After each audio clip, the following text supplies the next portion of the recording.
Povestea noastră, povestea lor, povestea ta. Dansul are în spate o istorie complexă, fiind o artă la fel de veche ca însă și omenirea, existând încă din cele mai vechi timpuri.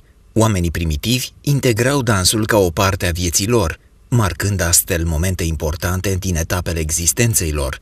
Arta mișcării prin dans era considerată o cale de a oferi trăiri spirituale pline de admirație și valoare.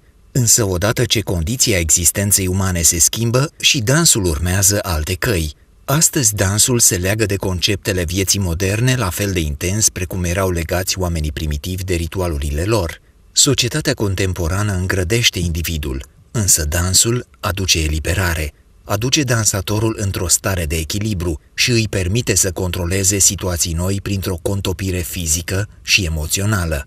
ProDance, promotorul dansului în municipiul Baia Mare. Inițial a fost curiozitate, apoi plăcere, culminând cu dorința de a învăța cum să ne mișcăm mai bine.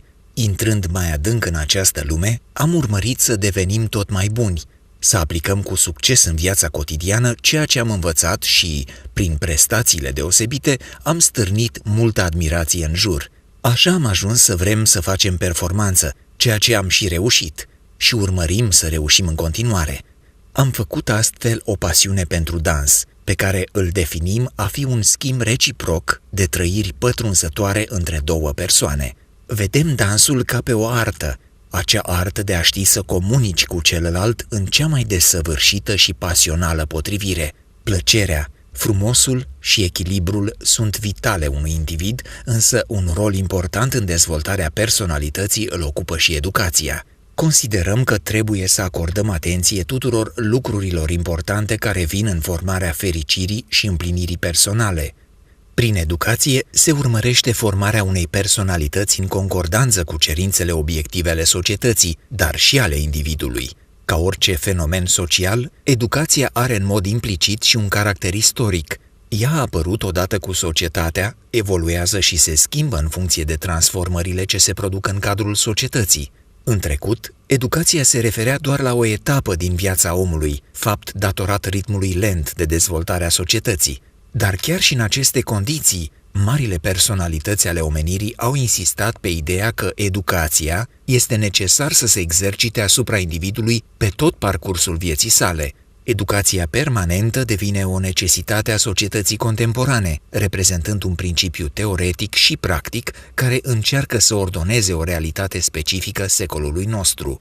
Aceasta este impusă și justificată pe de-o parte de factori sociali schițați de accelerarea schimbărilor, mobilitatea profesiilor, evoluția științelor, criza modelelor relaționale și de viață, creșterea gradului de democratizare a vieții sociale, iar pe de altă parte de factori individuali, cum ar fi necesitatea integrării omului în societate, nivelul crescut al aspirațiilor individuale, sentimentul demnității personale, nevoia de încredere în viitor și în progres.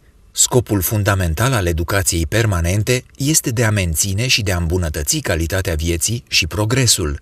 Așadar, educația ca proces de modelare a personalității, realizat de familie, școală, societate, îi oferă tânărului direcția devenirii sale, îi formează deprinderile și priceperile necesare unui caracter independent și îi cultivă încrederea în sine. Nu există o sursă mai bogată în satisfacții decât aceea de a te simți opera propriei tale personalități și sculptor al propriei tale ființe.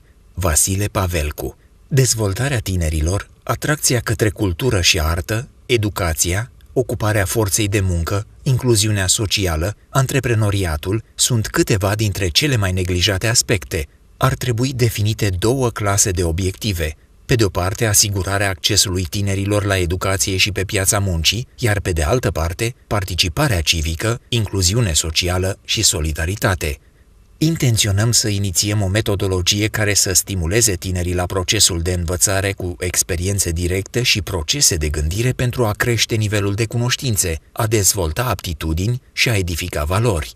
Urmărim să deschidem un mijloc eficient de comunicare și instruire și să obținem un feedback constructiv cu cei ce împărtășesc aceeași idee cu noi, reușind să aducem împreună o schimbare. Pentru aceasta considerăm că este nevoie să lansăm un nou concept despre și pentru viață, un produs stimulent pe care îl înfățișăm sub o nouă organizație. cu un program educațional ce folosește educația pentru a cultiva abilități de viață și valori pozitive în rândul participanților. Din aceste motive și cu aceste valori se naște Profama.